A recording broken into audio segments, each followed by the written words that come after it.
একটি অন্ধ মেয়ে রাস্তা পার হতে নিচ্ছিল। হঠাৎ একটি গাড়ি এসে তাকে অ্যাক্সিডেন্ট করে চলে যায় এবং সেখানেই মেয়েটি মারা যায়। তার আত্মা তার শরীর থেকে বেরিয়ে পড়ে। আত্মা বাহিরে এসে ঘুরে ঘুরে কে কি করছে সবকিছুই সে দেখতে পারত, কিন্তু তাকে কেউ দেখতে পাচ্ছিল না। তবে ঝামেলা বাঁধে তখন যখন এক লোক এই আত্মাকে দেখতে পায়। শুধুমাত্র এই লোকটি তাকে দেখতে পারত, তাই আত্মা অনেক টেনশনে পড়ে যায়। যেখানে কেউ মেয়েটিকে দেখতে পাচ্ছিল না, সেখানে এই লোকটি কিভাবে মেয়েটিকে দেখছিল, কে এই ব্যক্তি আর কি করে তাকে দেখতে পাচ্ছে, এই সব কিছু জানার জন্য থাকতে হবে ভিডিওটির শেষ পর্যন্ত। বন্ধুরা, আজ আমরা দেখতে চলেছি কোরিয়ান ফ্যান্টাসি ড্রামা যার নাম ওয়ান ডে। মুভির শুরুতে হিরো লিকে দেখতে পাই। সে রাস্তায় দাঁড়িয়ে দাঁড়িয়ে ভাবছিল এখন আমি কি করব। অন্যদিকে দেখা যায় এক মহিলার মৃত্যুতে সবাই শোকাহত। সেখানকার একজন লিকে ফোন করেছে। লিয়ের ফোনে ব্রাদার ইন লর কল আসে। এর মাধ্যমে আমরা বুঝতে পারি যে মহিলাটি মারা গিয়েছে সে হচ্ছে লিয়ের স্ত্রী। কিন্তু লি তার নিজের মৃত স্ত্রীকেও দেখতে চায় না, উল্টো সে গভীর শোক নিয়ে বাস্কেটবল প্র্যাকটিস করতে থাকে। পরদিন লি তার অফিসে যায়। লি হচ্ছে একজন ইন্স্যুরেন্স কোম্পানির এজেন্ট। লি অফিসে গিয়ে দেখে তার শালা তার অফিসে এসে তার জন্য অপেক্ষা করছে। তার শালাকে দেখে মনে হচ্ছিল সে লির ওপর অনেক রেগে আছে। লি তার শালাকে দেখা মাত্রই বলে, চলো বাইরে গিয়ে কথা বলা যাক। কিন্তু তার শালা অফিসে দাঁড়িয়েই তাকে বলতে থাকে, তুমি আমার বোনকে খুন করেছো, আর তাই তুমি আমার বোনের মৃতদেহটি পর্যন্ত দেখতে চাওনি। লি তাকে চুপ করানোর অনেক চেষ্টা করে, কিন্তু তার শালা অফিসে দাঁড়িয়েই তাকে বারবার খুনি খুনি বলে চিৎকার করতে থাকে। লি তাকে থামানোর অনেক চেষ্টা করলেও তার শালা তার কলার চেপে ধরে, যা দেখে অফিসের সবাই অবাক দৃষ্টিতে তাকিয়ে থাকে তাদের দিকে। কিন্তু সে সবাইকে বলে সে আমার শালা, সে আমার সাথে মজা করছে। কিন্তু তার শালা তাকে একটি ঘুষি দিয়ে নিচে ফেলে দেয়। পরে সবাই লিকে এর কারণ জিজ্ঞেস করতে থাকে, কিন্তু লি তাদের এ বিষয়ে কোনো উত্তর দেয় না। এরপর সে তার কলিগদের প্রশ্ন করে পরবর্তী কাজের বিষয়ে। লিয়ের কলিগ জানায় 2 মাস আগে মেজু নামের একটি মেয়ে রোড ক্রস করার সময় একটি কারের নিচে চলে আসে এবং তার অ্যাক্সিডেন্ট হয়ে যায়।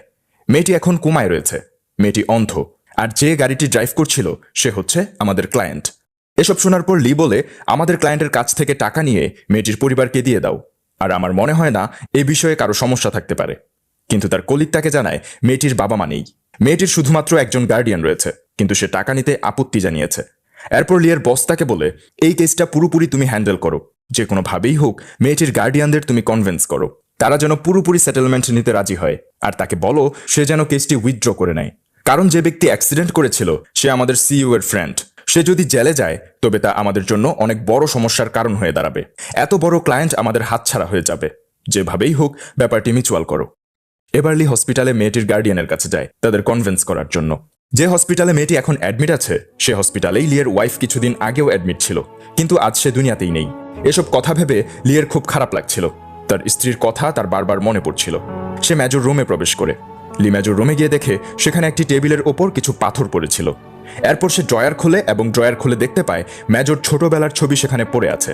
সে যখন মেজর ছবিটি হাতে নিয়ে দেখছিল তখন সেখানে একটি মেয়ে আসে। লি মেয়েটিকে প্রশ্ন করে, কে তুমি? মেয়েটি তাকে পাল্টা প্রশ্ন করে, আমাকে কি দেখা যাচ্ছে? লি তাকে বলে, আমি তো আর অন্ধ নই যে দেখা যাবে না। তখন সেখানে থাকা ডক্টর লিয়ের সম্পর্কে জানতে চাইলে লি বলে, আমি ইন্স্যুরেন্স কোম্পানির এজেন্ট, মেজুকে দেখতে এখানে এসেছি। আর এরই মাঝে মেয়েটি তাকে বলে, আমি আপনাকে চিনি না। সে মেয়েটিকে বলে, আমিও তোমাকে চিনি না। তখন ডক্টর তাকে প্রশ্ন করে, তুমি কার সাথে কথা বলছো? লি ডক্টরকে কোনো উত্তর না দিয়েই সেখান থেকে চলে আসে। আসলে এই মেয়েটি হচ্ছে ম্যাজু, কিন্তু সে তো কোমায় রয়েছে। যদি সে কোমায় থাকে তবে সে কিভাবে হাঁটাচলা করছে? আমরা এই সকল প্রশ্নের উত্তর একটু পরেই পেয়ে যাব।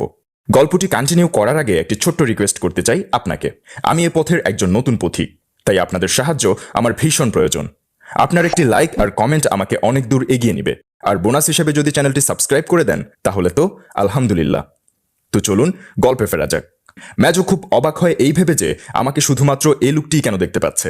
সেখানে থাকা কিছু পেশেন্ট লিকে দেখে তার সামনে অসুস্থ হওয়ার অ্যাক্টিং করছিল, কারণ তারা জানতো যে লি একজন ইন্স্যুরেন্সের এজেন্ট, তাই টাকা পাওয়ার লোভে তার সামনে অ্যাক্টিং করছিল। এদের মধ্যে একজনের নাম ছিল জিনি। লি তাকে বলে, তোমাদের তো হসপিটালে নয় মুভিতে থাকা উচিত, কি অ্যাক্টিংটাই না করো তোমরা, একদিন তোমরা ঠিকই ধরা পড়বে। এ কথা বলার পর লি সেখান থেকে চলে আসে। এরপর সে মেজর গার্ডিয়ানের সাথে দেখা করে। সে মেজর ফ্রেন্ড ছিল। লি তাকে প্রশ্ন করে, অ্যাক্সিডেন্টের দিন কি মেজো কোনো কারণে ডিপ্রেস ছিল? তখন মেজর ফ্রেন্ড বলে, তোমাদের কোম্পানি থেকে বিভিন্ন লোক এসে এই একই প্রশ্ন করে গেছে। আসলে তোমরা মেজোকেই তার অ্যাক্সিডেন্টের জন্য দায়ী করে কেস তুলে নেওয়ার জন্য নাটক সাজাচ্ছ। মেজোকে তোমরা মেরে ফেলেছ। সে আত্মহত্যা করার মতো মেয়ে না। তুমি এখান থেকে চলে যাও। এরপর লি অফিসে ফেরত এসে কেসটি ভালোভাবে স্টাডি করে। সে কেসটি স্টাডি করে জানতে পারে অ্যাক্সিডেন্ট যে জায়গাটিতে হয়েছিল সেখানে মেজর ব্যাগ গ্লাস পাওয়া গেলেও অন্ধ লোকেরা যে স্টিক হাঁটার সময় ব্যবহার করে তা পাওয়া যায়নি। লি পুলিশকে কল করে এই বিষয়টি ভালো করে খুলে বলে। এর কিছুদিন পর লি এর শাশুড়ি তার বাড়িতে এসেছে। লি তার শাশুড়িকে সরি বলে, কারণ সে তার স্ত্রীকে শেষবারের মতো এক নজরের জন্যও দেখতে যায়নি। লিয়ের শাশুড়ি তাকে বলে, কোনো সমস্যা নেই বাবা, হয়তো তোমার কোনো কাজ ছিল তাই তুমি আসতে পারোনি, কিন্তু আমার ছেলে অফিসে গিয়ে তোমার গায়ে হাত তুলেছে, সেজন্য আমি তোমার কাছে ক্ষমা চাইছি। লি তাকে বলে, কোনো সমস্যা নেই মা, সে ছোট, হয়তোবা রাগের মাথায় এমনটা করে বসেছিল, আমি কিছু মনে করিনি। লিয়ের শাশুড়ি উপরে তার বেডরুম ক্লিন করতে যেতে চায়, কিন্তু লি তাকে বাধা দেয়। সে তার শাশুড়িকে বলে, আমি করে নিব। আসলে লির স্ত্রী মারা যাওয়ার পর থেকে এ পর্যন্ত সে তার নিজের বেডরুমে যায়নি। এরপর লিয়ের শাশুড়ি চলে যায়। শাশুড়ি চলে যাওয়ার পর লি আবারও একা হয়ে যায়। এরপর সে তার শাশুড়ির আনা খাবারগুলো খেয়ে নেয় আর রাতে বারে চলে যায়। সেখান থেকে বেরিয়ে পথে হাঁটার সময় সে যখন তার পকেটে হাত দেয়, সে খেয়াল করে তার পকেটে মেজর একটি পাথর রয়ে গেছে। লি যখন হসপিটালে গিয়েছিল তখন সে ভুলে পাথরটি নিয়ে আসে। সে পাথরটি মেজোকে ফেরত দেওয়ার জন্য হসপিটালে যায়। সেখানে গিয়ে সে মেজর পাথরটি রেখে দেয়। এরপর সে নেশার ঘোরে মেজোকে প্রশ্ন করে, তুমি ব্লাইন্ড হয়েও ওয়াকিং স্টিক ছাড়াই রোড কেন ক্রস করছিলে? এরপর সে নেশার ঘোরে অনেক আবোল তাবোল কথা বলতে থাকে, আর এসব বলতে বলতে মেঝেতে শুয়ে পড়ে। সকালে ঘুম থেকে উঠে সে মেজোকে সরি বলে সেখান থেকে চলে আসে। হসপিটাল থেকে যাবার সময় সে সেখানকার বারান্দার গ্লাস দিয়ে দেখতে পায় যিনি বাইক চালিয়ে দিব্যি ঘুরে বেড়াচ্ছে। লি তখন তার বাইক চালানোর একটি ছবি তুলে রাখে, কারণ যিনি অসুস্থতার নাটক করে তার কাছ থেকে অনেকবার টাকা নিয়েছে। এমন সময় সে দেখতে পায় গতকাল মেজর রুমে সে যেই মেয়েটিকে দেখেছিল সে মেয়েটি একটি ছোট বাচ্চার সাথে বসে কথা বলছে। লি সেখানে যাওয়া মাত্রই মেয়েটি সেখান থেকে গায়েব হয়ে যায়। সে বাচ্চাটিকে মেয়েটি সম্পর্কে প্রশ্ন করলে বাচ্চাটি তাকে বলে, আমি তো কোনো মেয়ের সাথেই কথা বলছিলাম না, আমি তো এখানে একাই বসেছিলাম। এতে লি খুব অবাক হয়। এরপর লি জিনির কাছে যায়। সে জিনিকে গিয়ে বলে, আমার কাছে প্রমাণ আছে, তুমি ইন্স্যুরেন্সের টাকার জন্য অসুস্থ হওয়ার অ্যাক্টিং করছিলে। জিনি তাকে বলে, তোমার যা করার ইচ্ছা করতে পারো, আমি ভয় পাই না। তখনই জিনির পাশে দাঁড়িয়ে মেয়েটি লিকে হ্যালো বলে। লি তাকে তার নাম জিজ্ঞাসা করে। জিনি তখন তাকে প্রশ্ন করে, তুমি কার সাথে কথা বলছো? লি তাকে বলে, আমি তো সেই মেয়েটির সাথেই কথা বলছি যে তোমার পেছনে দাঁড়িয়ে আছে, কিন্তু জিনি কাউকে দেখতে পায় না। ম্যাজু তখন লিকে বলে, আমার নাম ম্যাজু, আমাকে আপনি ছাড়া আর কেউ দেখতে পায় না। এ কথা শোনার পর লি তাকে পাগল ভেবে সেখান থেকে চলে যায়, কিন্তু মেয়েটি তার পেছন পেছন চলে আসে। সে মেয়েটিকে প্রশ্ন করে, ম্যাজু তো কোমায় আছে, তবে তুমি ম্যাজু কি করে হবে? ম্যাজু তাকে বলে, সে আর আমি একই। লি আবারও তার কথা বিশ্বাস করতে পারে না। সে সেখান থেকে চলে যেতে নিলে ম্যাজু তার পিছু নেয়। চলতি পথে লি একটি লুকিং গ্লাস দেখতে পায়। গ্লাসে তাকাতেই সে শুধু তাকেই দেখতে পাচ্ছে, কিন্তু ম্যাজুকে দেখতে পায় না। সে ভয় পেয়ে ভূত ভূত বলে চিৎকার করতে করতে সেখান থেকে দৌড়ে পালায়। সে সোজা নিজের বাড়িতে গিয়ে পৌঁছে। সে আনমনে হয়ে বসে বসে ভাবতে থাকে, আসলেই কি এটা কোনো ভূত ছিল, নাকি কেউ আমার সাথে প্র্যাঙ্ক করছে। পরদিন সে হসপিটালের সিসিটিভি ফুটেজ চেক করে, কিন্তু সব জায়গায় লি নিজেকে একাই দেখতে পায়। কোথাও সে তার সাথে ম্যাজুকে খুঁজে পায় না। এরপর সে হসপিটালে যায়, যেখানে সে ম্যাজুকে ছাদের ওপর বসে থাকতে দেখে। সত্যিটা জানার জন্য লিও ম্যাজুর কাছে যায়। সেখানে গিয়ে সে দেখে এক ফোঁটা পানি ম্যাজুর হাতের ওপর পড়েও হাত ছেদ করে নিচে পড়ে যায়, যা দেখে লি ভয়ে জ্ঞান হারিয়ে ফেলে। এরপর ম্যাজু তাকে বলে, আমি ম্যাজুর আত্মা, সে কোমায় আছে, তাই যখনই সে ঘুমিয়ে থাকে আমি তার শরীর থেকে বেরিয়ে পড়ি, আবার সে জেগে ওঠার আগেই আমি তার শরীরে গিয়ে প্রবেশ করি। ম্যাজু ব্লাইন্ড, কিন্তু আমি তার আত্মা, আর তাই আমি সব দেখতে পাই। আমাকে কেউই দেখতে পায় না, কিন্তু কেন যেন তুমি আমাকে ঠিকই দেখতে পাও। লি তাকে বলে, আচ্ছা তার মানে তুমি ভূত? ম্যাজু তখন বলে, আমাকে ভূত বলো না, কারণ ম্যাজু এখনো মারা যায়নি, আমি শুধুমাত্র ম্যাজুর আত্মা। এসব শোনার পর লি যখন কোনো কাজের উদ্দেশ্যে সেখান থেকে চলে আসতে চায়, ম্যাজু তাকে বাধা দেয়। লি তখন তাকে বলে, তুমি তো আত্মা, যে কোনো জায়গায় উড়ে চলে যেতে পারো।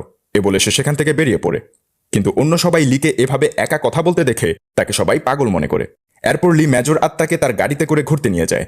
যেহেতু ম্যাজু অন্ধ, তাই তার আত্মা প্রথমবারের মতো পৃথিবীর সবকিছু দেখতে পেরে প্রশ্ন করতে করতে লিকে পাগল বানিয়ে ফেলে। এটা কি, ওটা কি, সেটা কি, এরকম। প্রথম লি শান্ত মনে সব উত্তর দিলেও, যে এটা ব্রিজ, ওটা রাস্তা, এটা ট্রেন ইত্যাদি। পরবর্তীতে সে বিরক্ত হয়ে মেজর আত্মাকে বলে, আর একটা প্রশ্ন করলে আমি গাড়ি ইচ্ছে করে কোথাও লাগিয়ে দিব, এরপর অ্যাক্সিডেন্ট হয়ে দুজনের আত্মা এদিক সেদিক ঘুরে বেড়াবে। এ কথা শুনে মেজো প্রশ্ন করা বন্ধ করে দেয়। এরপর লি মেজোকে একটি জায়গায় পৌঁছে দেয়। আসলে মেজর এক ফ্রেন্ডের বিয়ে হচ্ছে, ছেলেটি ব্লাইন্ড। সবাইকে প্রশ্ন করা হলো একটি ব্লাইন্ড ছেলের বিয়ে হওয়াতে কারো কোনো আপত্তি আছে কিনা। মেজো লিয়ের হাত জোর করে উঠিয়ে দেয়। সবাই অবাক দৃষ্টিতে লিয়ের দিকে তাকায়। এরপর লি সবাইকে হেসে বলে, আসলে আমার কোনো সমস্যা নেই, আমার এমনিতে হাত উঠাতে ইচ্ছা করলো তাই আমি উঠিয়েছি। আসলে মেজর কারণেই লিকে এমন বিব্রতকর পরিস্থিতিতে পড়তে হয়েছে। মেজর আত্মা কোনো কিছু টাচ করতে না পারলেও লিকে টাচ করতে পারে, আর এটা নিয়ে সে বেশ খুশি। বিয়েতে একটি ভিডিওতে দেখা যায় অ্যাক্সিডেন্ট করার আগে মেজো তার ফ্রেন্ডকে শুভেচ্ছা জানাচ্ছিল। এটা দেখার পর মেজো খুব ইমোশনাল হয়ে পড়ে।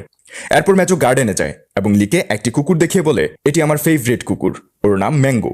মেজো লিকে কুকুরটিকে আদর করতে বলে, কিন্তু লিয়ের কুকুরের সংস্পর্শে আসলে মারাত্মক অ্যালার্জি দেখা দেয়, তাই সে ধরতে চাচ্ছিল না কুকুরটিকে। কিন্তু মেজোর কথা রাখতে সে কুকুরটিকে আদর করে।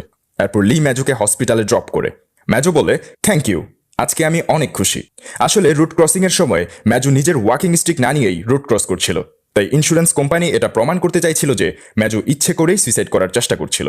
আর এভাবে করে ইন্স্যুরেন্স কোম্পানি টাকা দেয়া থেকে বেঁচে যাবে এবং তাদের সিইও এর ফ্রেন্ডের আর জেলে যেতে হবে না।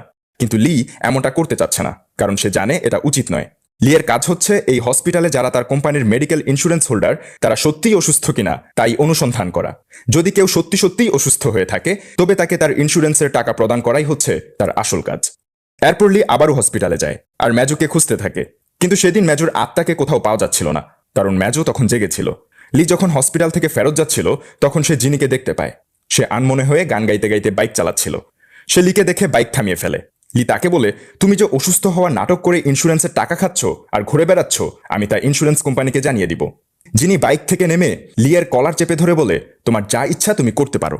কিন্তু উপর থেকে গ্লাস দিয়ে একটি ছোট বাচ্চা তাকে দেখছিল বলে সে লিকে ছেড়ে দেয়। এরপর বাইক নিয়ে সেখান থেকে চলে যায়।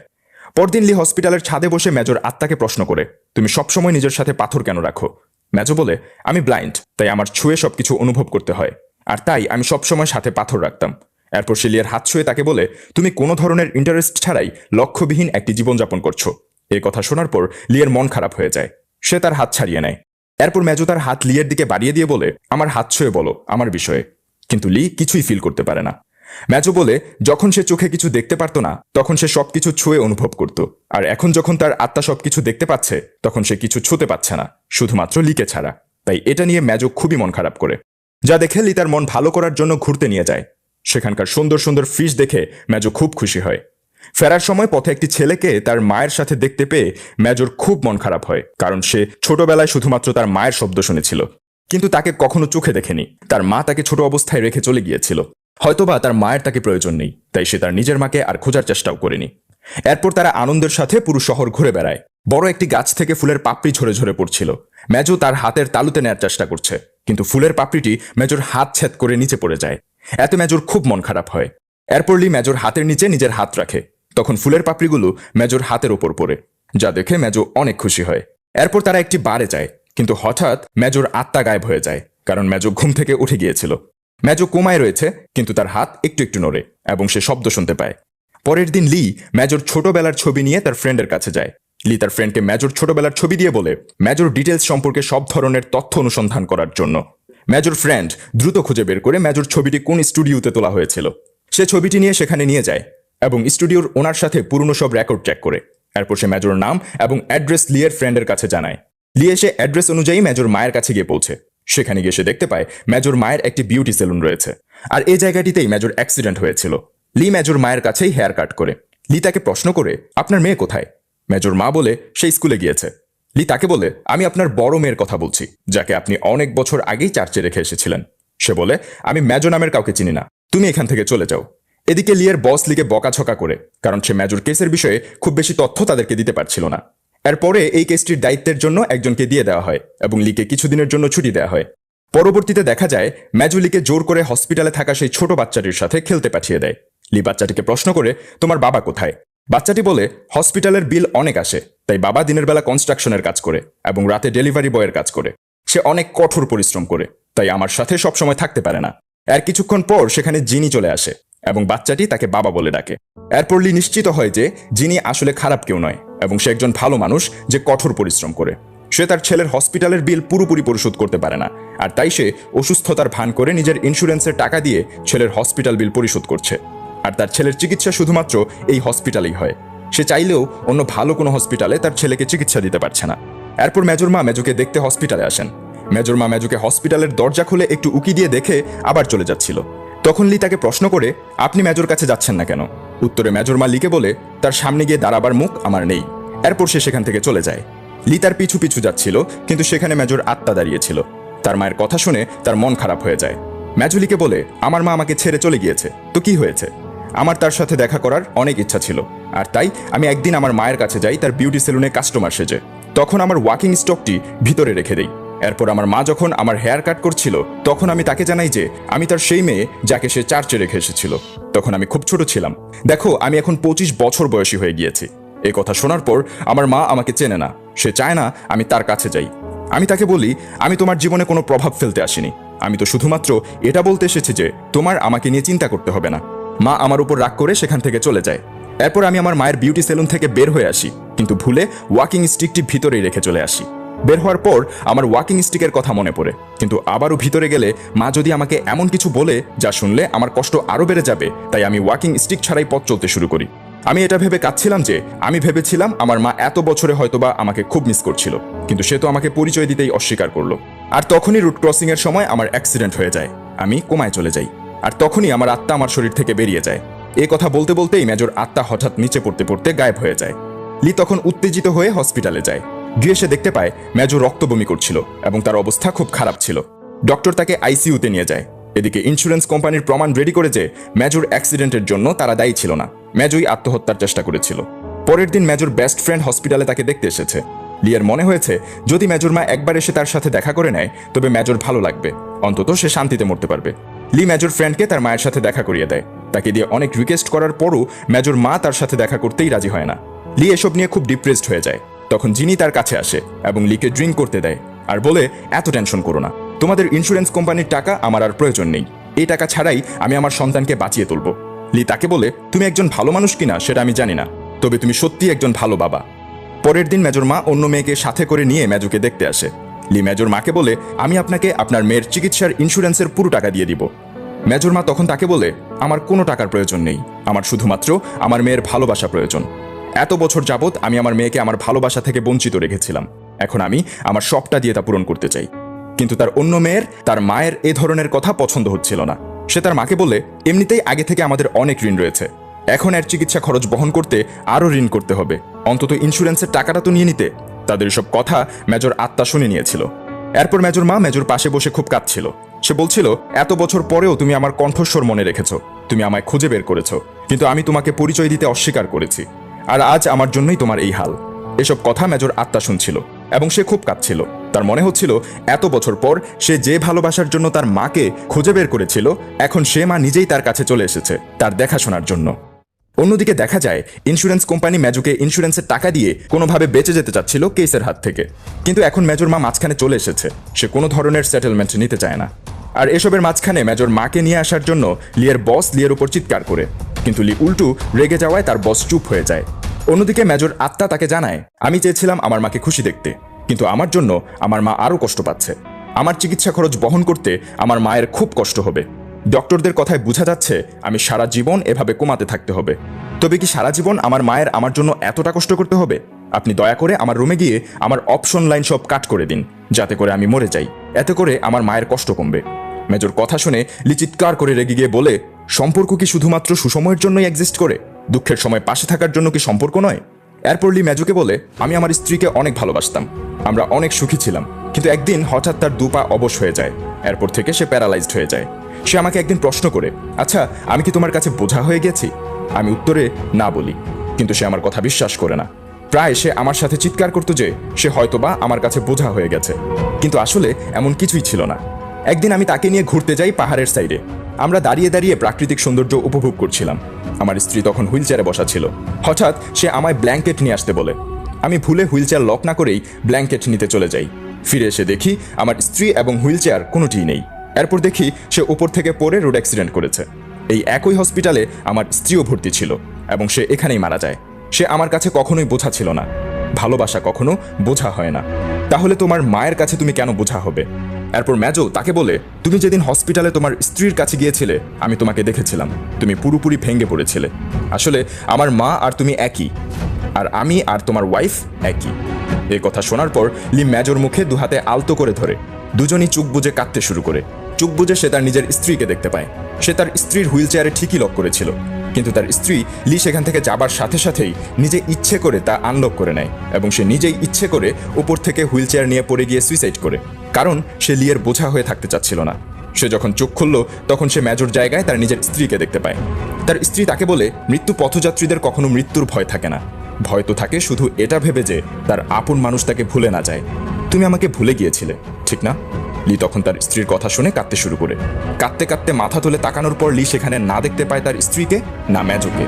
এরপর লি সেখান থেকে বাড়ি ফিরে যায়। সেদিন সে অনেক দিন পর তার নিজের বেডরুমে প্রবেশ করে। আসলে তার বেডরুমে তার স্ত্রীর স্মৃতি দেখে সে কষ্ট পাবে, তাই সে এতদিন তার বেডরুমে যায়নি, কিন্তু আজ আর তার কোনো কষ্ট হচ্ছিল না। পরের দৃশ্যে দেখা যায় লি হসপিটালে গিয়েছে ম্যাজোর কাছে। সে ম্যাজোর পাশে বসে থেকে ম্যাজোকে বলে, আমি তোমার ইচ্ছে পূরণ করতে এসেছি। ম্যাজো বুঝতে পারে লি এখন তাকে তার এই জীবন থেকে মুক্তি দিতে চাচ্ছে, আর লি তাই করে। সে ম্যাজোর মুখ থেকে তার অক্সিজেন মাস্কটি খুলে ফেলে, সাথে অন্যান্য সব কানেকশন যা তাকে বাঁচিয়ে রাখতে সাহায্য করছিল সে সব খুলে ফেলে। কিছুক্ষণের মধ্যেই ম্যাজো মারা যায়। এরপর লি হসপিটাল থেকে বেরিয়ে চলে আসে, আর সে ডিসিশন নেয় সে তার পাস্ট ভুলে গিয়ে নয়, বরং পাস্ট সাথে নিয়েই হাসি খুশি জীবনযাপন করার চেষ্টা করবে। আর এখানেই মুভিটি শেষ হয়। ধন্যবাদ।